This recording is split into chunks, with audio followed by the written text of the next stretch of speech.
Eu quero compartilhar com você uma palavra aqui. Eu li um livro aqui, e eu sempre faço diferente, eu sempre ministro só o texto aqui, né? E hoje eu vou falar sobre um livro. Eu fiz um resumo do livro aqui, mas o livro é pequeno, eu confesso que eu não vou demorar muito não. O 8º livro da Bíblia, depois de Juízes, o livro de Ruth. Já roubei a palavra das mulheres aqui, ó. Já antecipando aqui, já o Impulsionadas, eu já vou falar hoje sobre Ruth, amém? Ruth, capítulo 1. Livro de Ruth.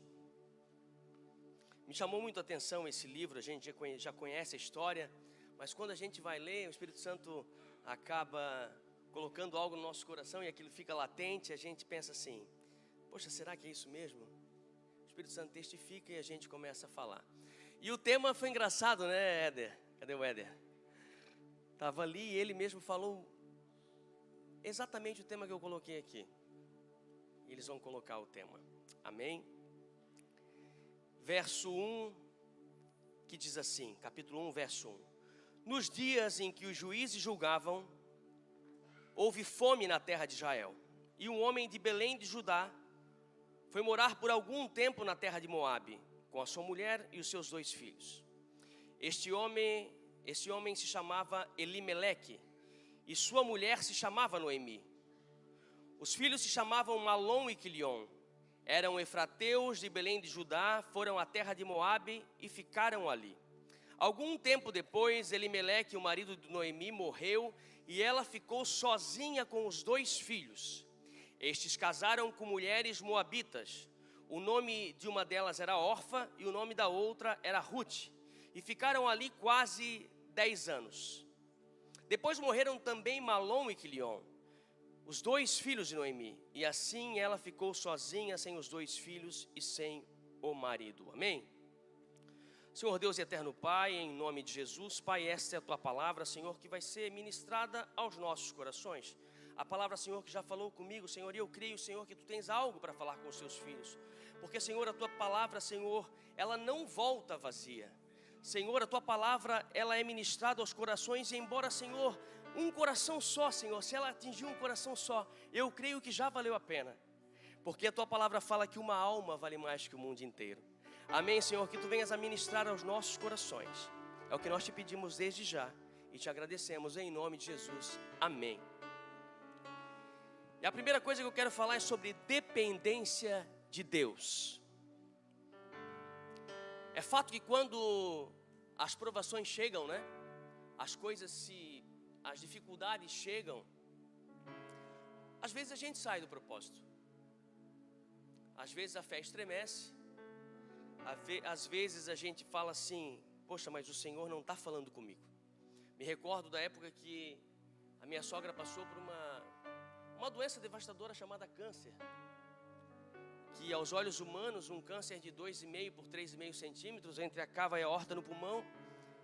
Células não pequenas, né? Aquelas células dos mais agressivos possíveis.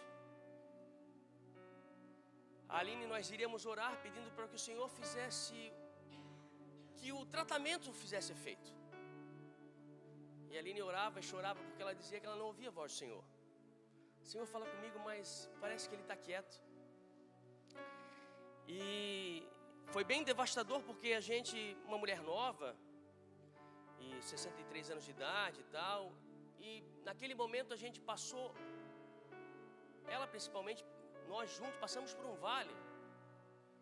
Mas o Senhor esteve ali e em poucos dias o tratamento fez efeito. Que até hoje é uma referência, né? Semana passada ela foi na médica lá e a médica fica rindo porque não consegue entender o que o Senhor faz. Mas nessas situações de desespero, situações de fome, situações de tristeza, a gente se perde na caminhada.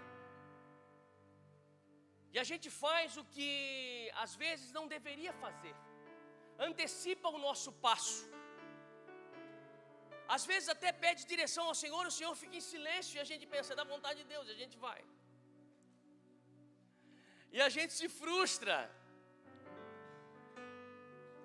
E esse homem, ele carregava algo muito grande. O significado desse nome desse homem, Elimeleque, é Deus é rei. Você carregar algo que o Senhor falou a seu respeito, diz muito sobre o que nós devemos fazer. Diz muito a respeito da tomada de decisão que nós devemos fazer. Uma palavra que nós temos, esse homem tinha uma palavra acerca de si. Deus é rei, Deus era rei na vida dele. E no momento de desespero, numa cidade chamada Belém, que significava casa do pão, onde nasceu o Messias, onde nasceu o pão verdadeiro, esse homem, ele se antecipa e vai para uma terra estrangeira, uma terra de inimigos de Israel. Vai para Moabe, a terra dos moabitas. Belém, casa do pão, porque ali provavelmente era um grande celeiro, grandes plantações de trigo, de cevada. E aquele momento estava arrasada, a terra estava arrasada. A terra não estava produzindo o que era produzir, e quando acontece isso nas nossas vidas, bate o desespero. A gente às vezes tem a palavra, tem a certeza, tem a fé, mas diante da situação a gente se antecipa e faz aquilo que talvez o Senhor não quisesse. Não, na verdade o Senhor não queria que você fizesse isso. Talvez era tempo de permanecer, ser vigilante, orar sem cessar, firmar os pés e ali ficar, até que o Senhor falasse. Nós vamos ver que Abraão, lá atrás Abraão também erra, ele vai para o Egito, quando o Senhor não fala para ele ir para o Egito, ele vai. Lá ele tem que se mentir e tal a respeito de Sara. E você talvez conheça a história. Já quando chega para Isaac, seu filho, ele ia descer para o Egito, o Senhor fala: não desça ao Egito, fique em Gerar. E lá ele é perseguido, ele começa a cavar poços, e eles começam a entulhar os poços. E ele cava poço, eles entulham os poços, mas aonde ele faz poço, verte água, porque onde você está, o Senhor está com você. Se você está sobre uma palavra que Ele determinou, Ele está com você. E ele fica em Gerar, e ali ele é abençoado. As coisas se ajeitam, mas ele permanece. Aos olhos dele o Egito era muito melhor. Aos olhos humanos, às vezes descer ao Egito é muito melhor. Quando Ló e Abraão se separam, Ló escolhe a terra linda, as campinas. Mas as cidades não eram as melhores. Abraão vai para uma terra meio seca, né? Mas ele vai com a palavra do Senhor.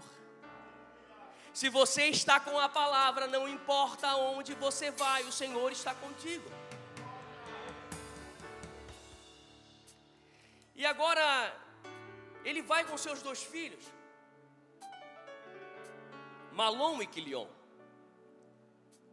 Ao contrário dele, que tinha um nome de Deus é rei, Malom significa doença ou fraqueza.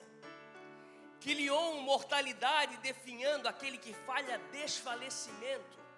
Olha o nome que ele coloca nos filhos. Olha a profecia que ele coloca nos filhos.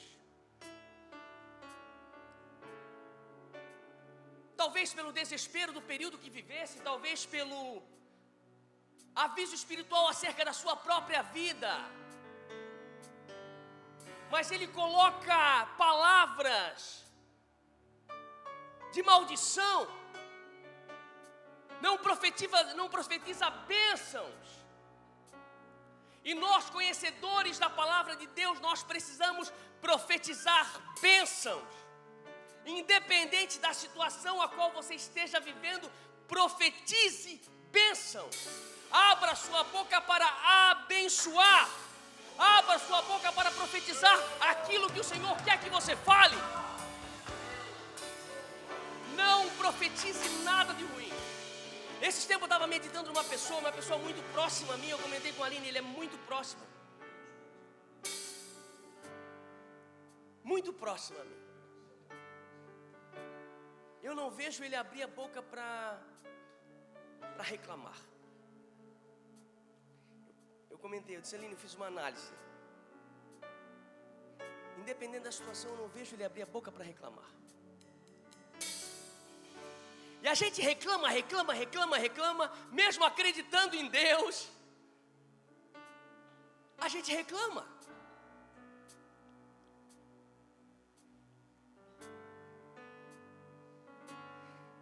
Mas o Senhor não quer que você reclame. O Senhor quer que você fique calado.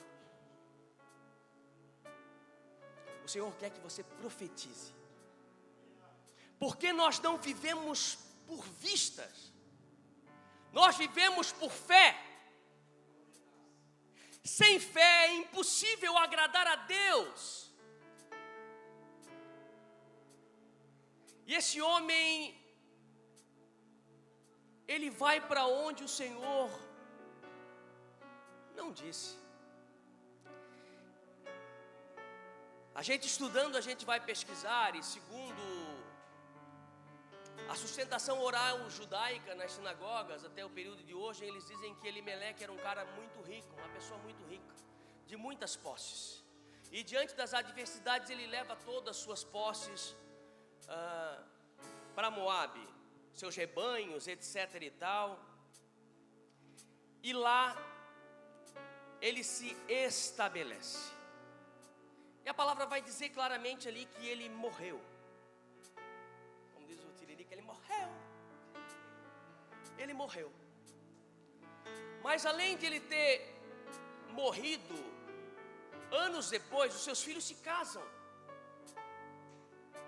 E a gente sabe que o Senhor Israel, o Senhor Deus, ele sempre privou que o povo não pegasse, que eles não pegassem mulheres fora do contexto judaico. E eles casaram com mulheres moabitas. Mulheres que tinham um pensamento diferente, cultuavam deuses diferentes, eram politeístas, acreditavam em tudo. Era comum naquela época. E Israel ele se diferenciava porque ele cria somente no Deus Todo-Poderoso, assim como eu e você. Enquanto o mundo acende vela para tantas coisas, nós acreditamos no Senhor Jesus como o nosso único, suficiente mediador, que nos vai levar ao céu através da cruz, que vai nos levar a Deus e que o Espírito Santo habita em nós. E eles casaram, e eu creio que quando o seu pai morre, gera um aviso: retrocedam. Então as escolhas erradas implicam em situações que vão ser geracionais. Alguma escolha nossa, fora da vontade de Deus, vão implicar em erros que vão se perpetuar por gerações. E nós que conhecemos a palavra, nós precisamos saber que tem que acabar em nós. E os seus filhos também morrem.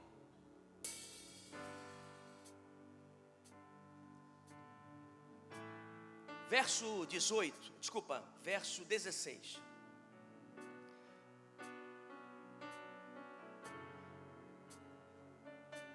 Antes disso, você vai entender que quando eles morrem, para você, eu preciso resumir, antes, quando eles morrem, Ruth já não sabe mais o que fazer. Provavelmente já não tinha mais nada. E viúvas, 3 viúvas juntas, o que fariam? Numa sociedade totalmente onde o homem, uma sociedade machista, onde o homem definia, não é como hoje, que a mulher por si só ela consegue sobreviver. Mas a referência do homem acabou ali e elas não teriam mais o que fazer. E Ruth, ou melhor, Noemi entende que ela ouve uma palavra que Israel começou a produzir. E ela entende, diferente dos seus filhos, do seu marido, que era hora de voltar. E quando ela volta a caminho, ela olha para suas noras, ela pensa assim: não tem mais como. Eu sou muito velha. E a lei disse que eu teria que gerar filhos para casar com vocês. E eu não posso mais gerar. Então eu não tenho mais nada o que dar para vocês. Vocês vão padecer comigo. Então se nós voltarmos, vão ser 3 a padecer. 3 3 pessoas a padecer. Então é melhor vocês ficarem com os povos de vocês. Fiquem por aqui. Vão viver as suas vidas. Em resumo seria isso. Verso 16 vai falar assim: porém Ruth respondeu: não insista para que eu deixe, nem me obrigue a não segui-la, porque aonde você for, você conhece, irei eu, e aonde quer que pousar, ali pousarei eu. O seu povo será o meu povo, e o seu Deus, o meu Deus. Aqui nós vimos alguém que resolve mudar a sua história. Talvez pelo testemunho de Noemi, pela história que ela viu naquela mulher, Ruth diz: não, a outra órfã, mesmo chorando, órfã, o nome da outra viúva, ela mesmo chorando, ela se despede e vai. Mas Ruth não, ela preferiu ficar e dizer o seguinte: o seu povo será o meu povo, o seu Deus será o meu Deus. E talvez você chegou aqui, está vendo esse movimento aqui, e você está dizendo assim: tem algo diferente aqui. Sim, eu sinto algo diferente. Quando eu chego aqui, algo acontece que eu choro, meu coração abre, parece que vou explodir. E daí você vai dizer assim: ó, é aqui que eu quero pertencer a esse povo, é esse Deus que eu quero conhecer. Onde eles estiverem orando, ali estarei eu. Onde eles estiverem cultuando, ali estarei eu. Fidelidade em meio às provações. Fidelidade em meio às provações. Eu creio que Noemi era exemplo de pessoa. Mas a tomada de decisão não foi dela, ela era submissa. Ela estava naquilo que o marido falou. E quando o seu marido veio a falecer, quem estava no comando eram seus filhos, que permaneceram e vieram a morrer também. Mas agora é uma nova história, ela decide voltar. Mesmo sabendo, mesmo entendendo que o Senhor, ela entende, ela pede para o Senhor mudar o seu nome para Mara, que era a marca, né? A sua escolha determina o seu futuro.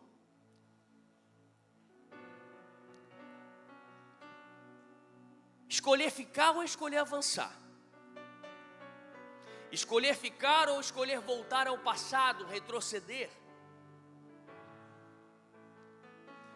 Escolher avançar sem conhecer o futuro, mas confiando no Deus que te apresentaram. Qual é a escolha que você faz? Talvez você está numa encruzilhada e você pensa assim: será que eu vou ficar aqui, estabelecer assim mesmo? Tá bom assim? Vou manter esse meu nível espiritual aqui no limite. Não, então eu acho que eu vou retroceder, eu vou voltar, porque não está dando certo. Mas se você permanece, avançar mesmo sem conhecer o futuro, porque te apresentaram um Deus vivo, um Deus que pode todas as coisas, eu digo que você está no lugar certo. É esse Deus ao qual nós temos falado aqui dias, cultos após culto, um Deus soberano, um Deus que nos sonda e nos conhece no futuro, no presente, no futuro, no passado, já nos conhecia. Como ele falou para Jeremias: eu te conhecia lá no ventre, quando estava sendo gerado. O Senhor nos conhece. E Ele quer que eu e você permaneça nele, fique firme, não volte atrás. Amém? Verso 19: então ambas se foram até que chegaram a Belém. E aconteceu que ao chegarem ali, toda a cidade se comoveu por causa delas. E as mulheres perguntavam: não é essa Noemi? Porém ela lhe dizia: Não me chamem de Noemi, mas de Mara, porque o Todo-Poderoso me deu muita amargura.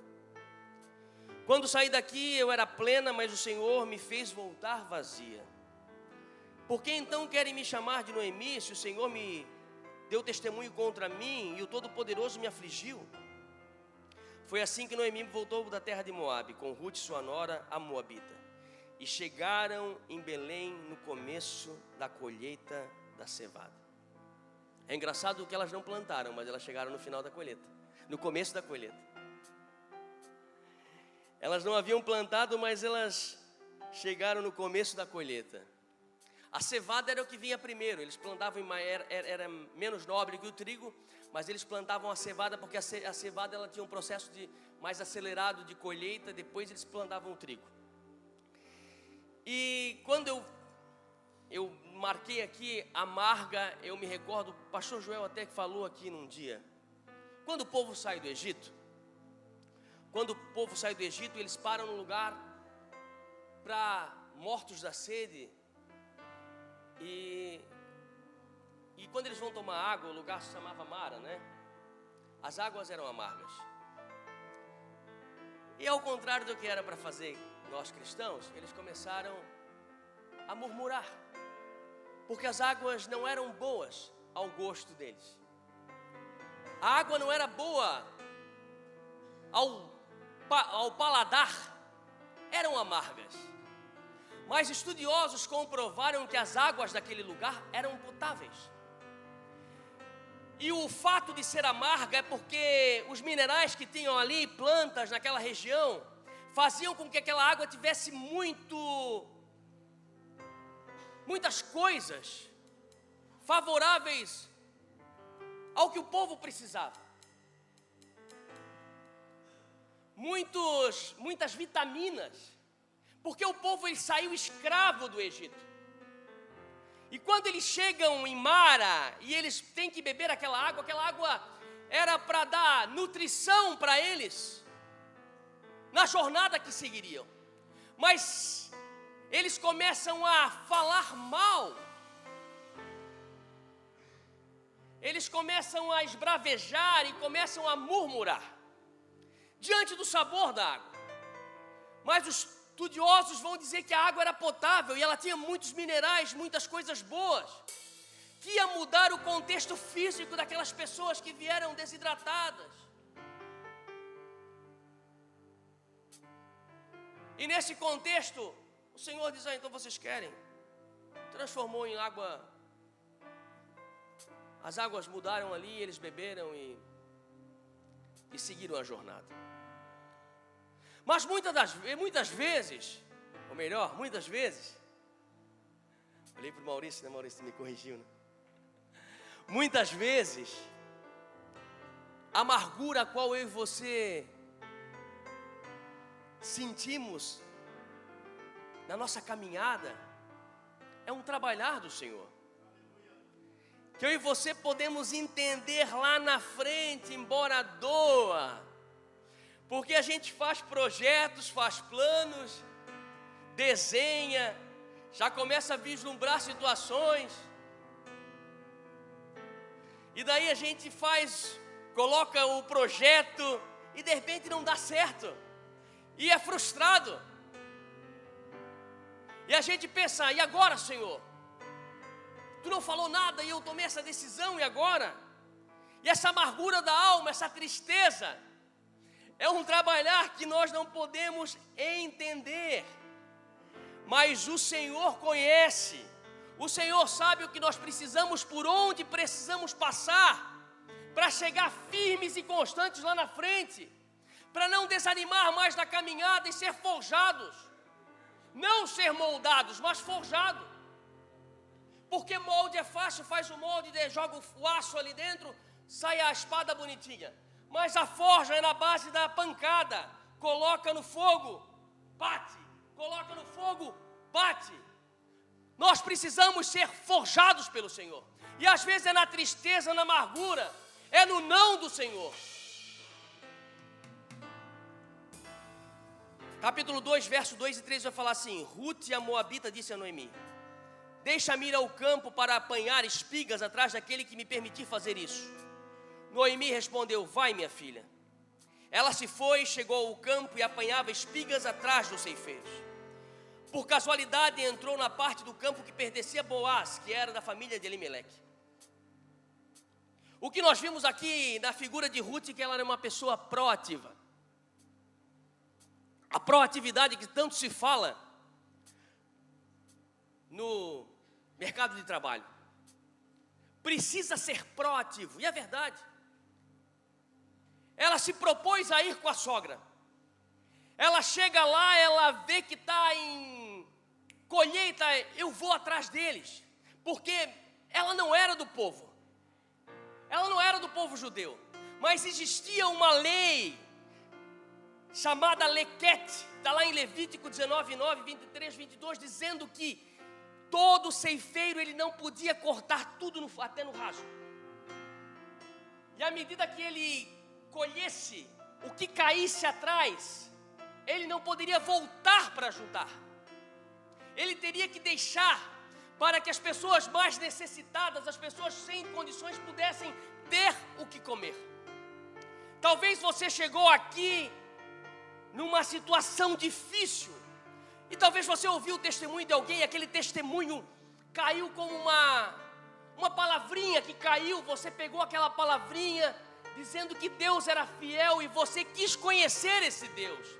Talvez aquela palavrinha que caiu, o testemunho do irmão, que você viu frutificar na vida dele, mas a sua ainda não está frutificando, e você olha e pensa: eu quero essa palavra para mim, eu quero ser parte, conhecer esse Senhor.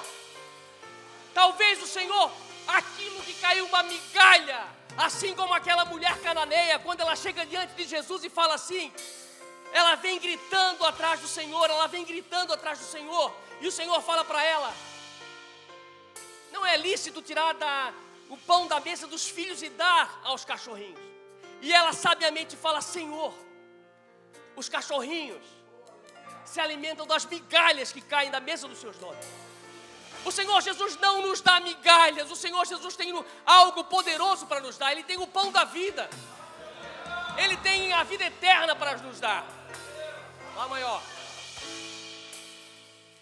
Este é o meu respirar. Se você sabe, canta. Este é o meu respirar. Teu Santo Espírito, Teu Santo Espírito vivendo em mim. E Ele é quem? E este é o meu pão. Jesus, Tu és meu pão, Tua verdade, Tua vontade feita e em mim. E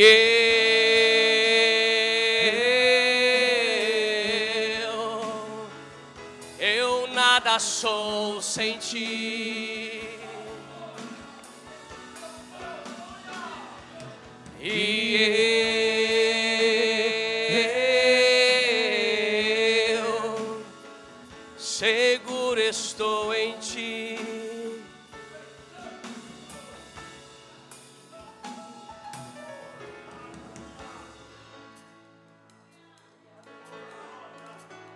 Boaz significa retidão e força. A bondade que nasce da retidão faz com que não comamos o resto da terra. 3 fala assim, ou melhor, item 3 aqui que eu marquei: quem permanece experimenta a redenção. Quem permanece experimenta a redenção. Ruth capítulo 3, verso 3 e 5 fala assim, Noemi falando: lava-se, ponha perfume, vista a sua melhor roupa e vá até a eira. Mas não deixe que ele perceba que você está ali, até que ele tenha acabado de comer e beber. Quando ele for dormir, repare bem o lugar onde ele vai se deitar. Então vá, descubra os pés dele e deite-se ali. E ele lhe dirá o que você deve fazer. Ruth respondeu: vou fazer tudo isso que a senhora está me dizendo. Quando Ruth sai a colher, Boaz chega e cumprimenta os ceifeiros. Ele é dono de toda a terra e ele pergunta: quem é essa mulher? Eles falam: é Ruth, ela é uma moabita que veio com a Noemi. E ele pede que os ceifeiros coloquem ela para colher atrás junto com as suas mulheres, com as mulheres que faziam isso. Quando ela chega no local cansada, ele dá água e ele dá pão a ela, porque o Senhor é assim. Ele não deixa que eu e você colhamos só migalhas. Ele tem muito para nos dar. Ele tem muito para nos oferecer. Basta confiar nele.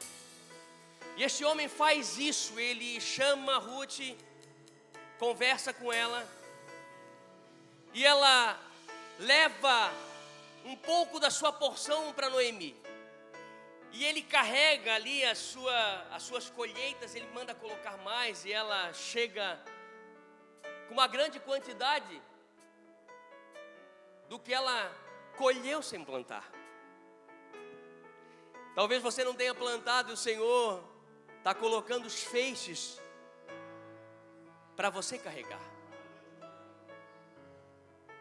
E quando ela relata a Noemi, a sua sogra, o que havia acontecido, ela fala: meu Deus, ele é um dos nossos parentes remidores.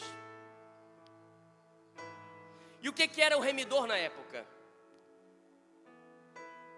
Existia uma lei na época, a lei do levirato, que dizia que quando o filho morresse, um filho morresse, o outro filho deveria casar-se com a viúva para manter a geração daquele filho. E essa lei já antecedia a lei de Moisés. Já era comum no povo judeu. Porque quando Judá, tem uma história que nós vamos ler, a Bíblia fala de um relato de Judá, um homem bem errado aos olhos humanos. Ele tem um filho mais velho que é o nome de Er morre e Onã se casa com a mulher da época, que era Tamar. Mas Onã não faz o que era reto aos olhos do Senhor. Já havia sido morto por Deus, porque tinha um desvio de caráter.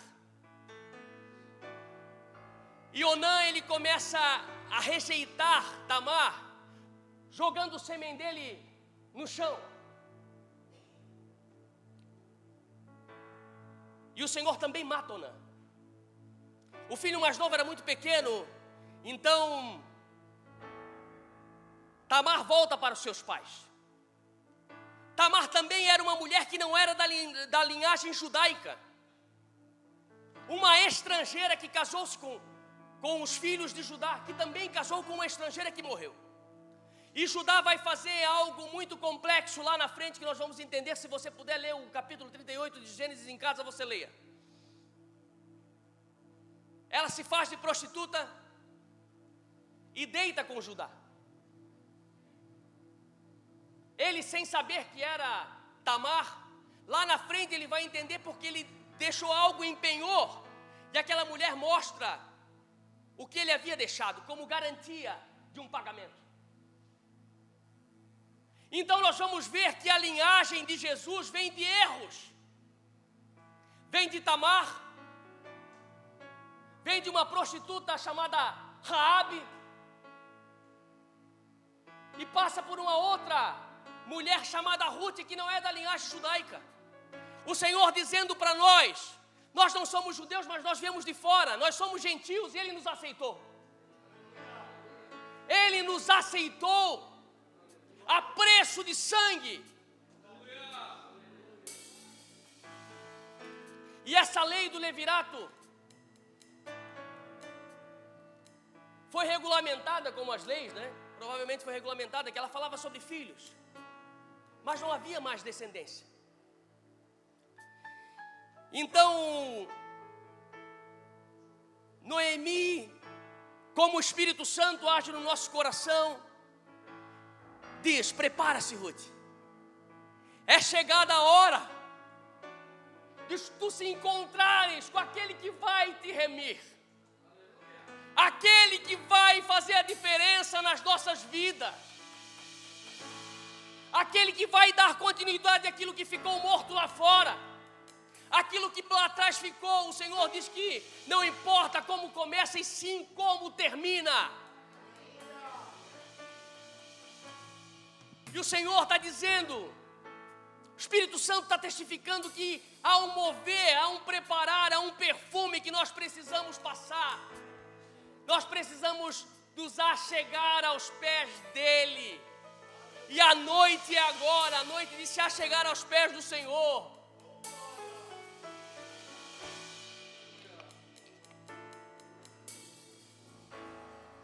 E esse homem estava lá deitado, comeu, deitou, e ela se achegou aos pés dele.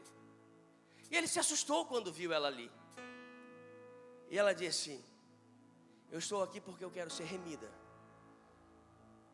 Mas ele falou não. Tampou ela do frio, aqueceu e disse: mas eu preciso, tem alguém na frente ainda. Eu não posso, tem outro remidor. Mas eu vou tentar resolver essa história. E o Senhor Jesus, Ele resolveu essa história por mim e por você. Ele resolveu essa história. Aquilo que havia sido quebrado lá atrás, onde na viração do dia o Senhor falava com Adão e com Eva, que ele havia acabado. Mas o Senhor Jesus ficou de resolver para mim e para você. E esse homem, ele se dirige, vou continuar aqui, Ruth 4, 7, 10. Este era antigamente o costume em Israel. Quanto aos resgates e permutas, quem queria confirmar o negócio tirava a sandália do pé e entregava ao outro. Era assim que se confirmava o negócio de Israel. Por isso, quando o resgatador disse a Boaz: faça você o resgate, tirou a sandália do pé. Então Boaz disse aos anciãos e a todo o povo: hoje vocês são testemunhas de que comprei de Noemi tudo que pertencia a Elimeleque, e Quilion e Malom.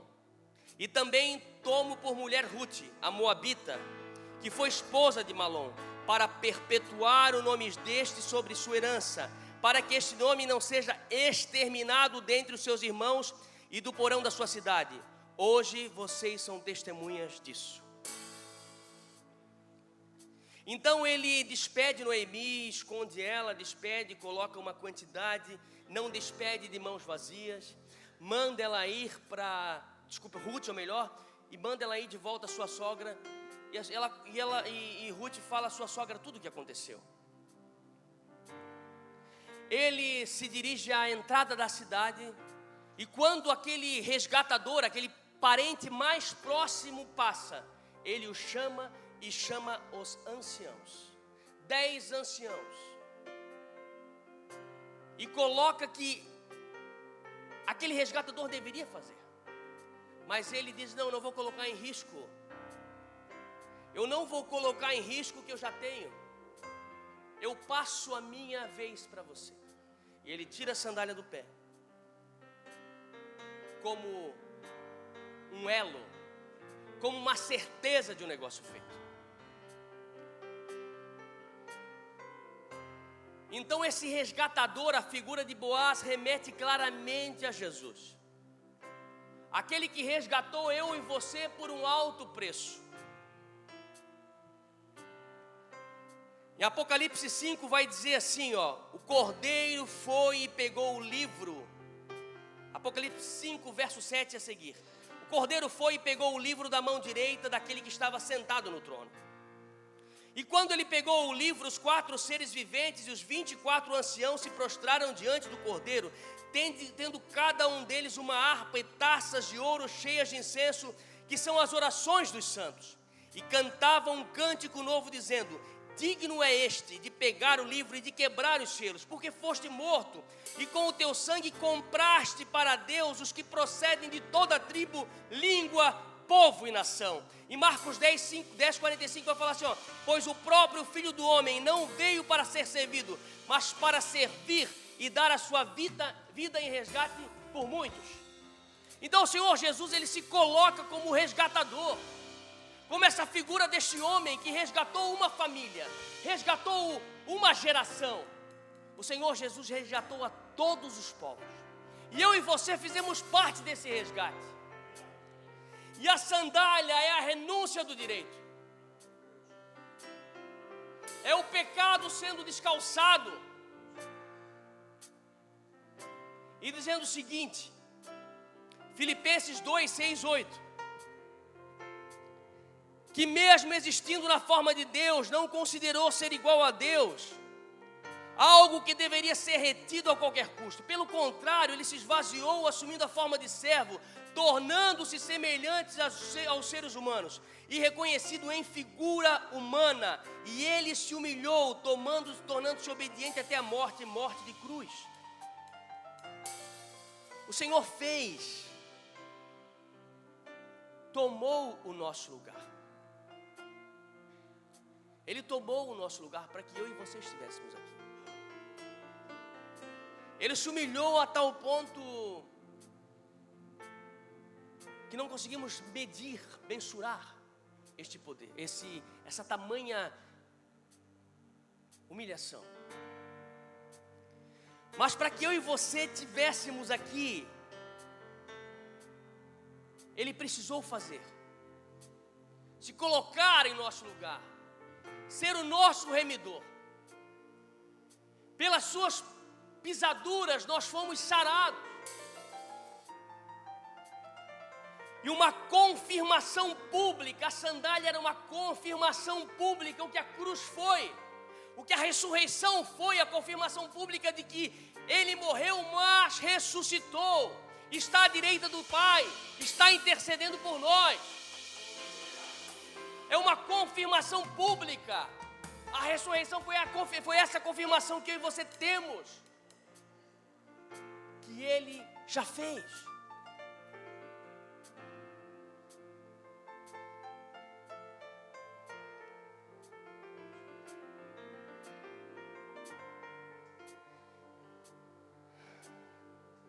Deus estabeleceu um plano de redenção. Jesus é o resgatador que pagou o preço. O pecado foi transferido publicamente para Ele na cruz. O homem é resgatado e recebe uma nova herança. Houve uma nova herança para aquele povo, para aquele clã daqui do Elimeleque, que fez tudo errado. Fez tudo errado. Mas através de uma mulher que não era da linhagem, que se colocou no lugar e foi proativa e disse: não, eu não vou ficar aqui, eu vou fazer. Essa proatividade, ela precisa às vezes estar no nosso meio, no caráter cristão, não só lá no caráter do trabalho não, mas no caráter cristão precisamos fazer, buscar. Não esperar que aconteça, que o Senhor vai mandar, não, nós precisamos buscar. Mateus 7:7, falei aqui, eu acho que na oração, o pastor Marcos não estava, né? Falei rapidamente, tinha colocado o texto lá no grupo do culto de quarta. Mateus 7:7. Primeiro faz o Mateus 6:6, né? Entra no quarto, fecha a porta, depois faz o Mateus 7:7. Pedi, dá-se-vos-á, buscai e achareis, batei e abri-se-vos-á, porque o que pede recebe, o que busca encontra, e aquele ao qual bate será aberto. Então nós precisamos buscar. E ela fez isso, ela buscou, ela foi orientada por Noemi, assim como eu e você somos orientados pelo Espírito Santo, dizendo no nosso ouvido às vezes aquilo que a gente precisa fazer. Vai lá, é hora de buscar, é hora de adorar.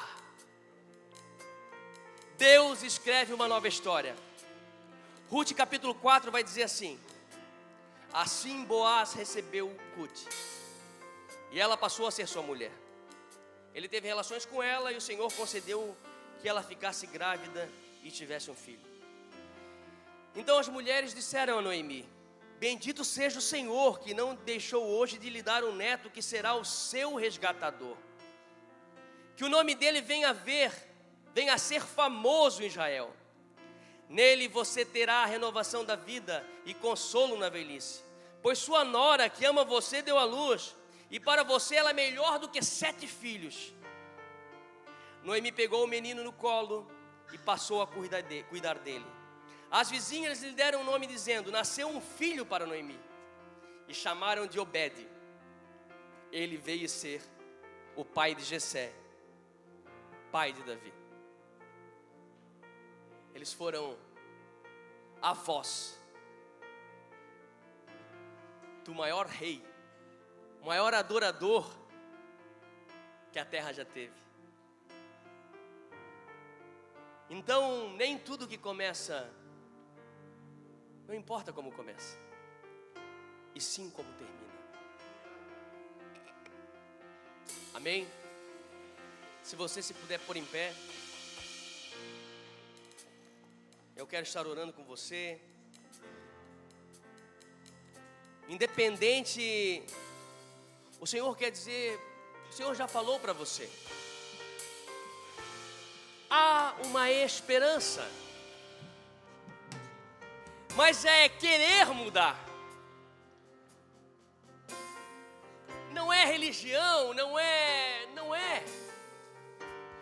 a forma, mas é como chegamos diante do Senhor, como deixamos Ele agir.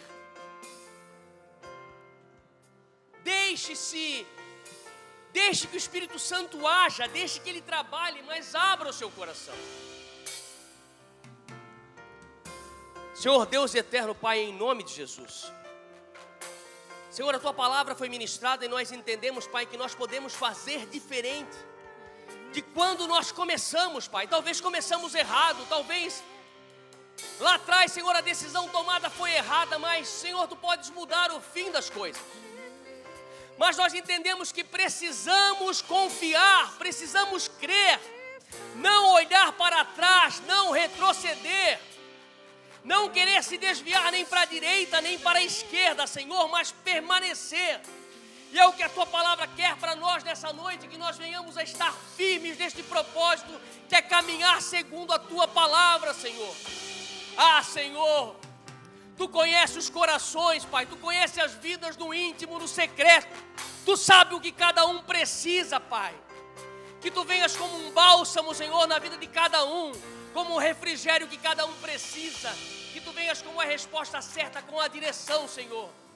É o que nós Te pedimos, Pai, crendo na certeza, Pai, que a Tua palavra falou conosco, que a Tua palavra, Senhor, já nos alimentou, que essa palavra vai dar uma virada de chave para muitos, Pai, porque nós sabemos, Senhor, que tudo está nas Tuas mãos, que o tempo está nas Tuas mãos, Pai.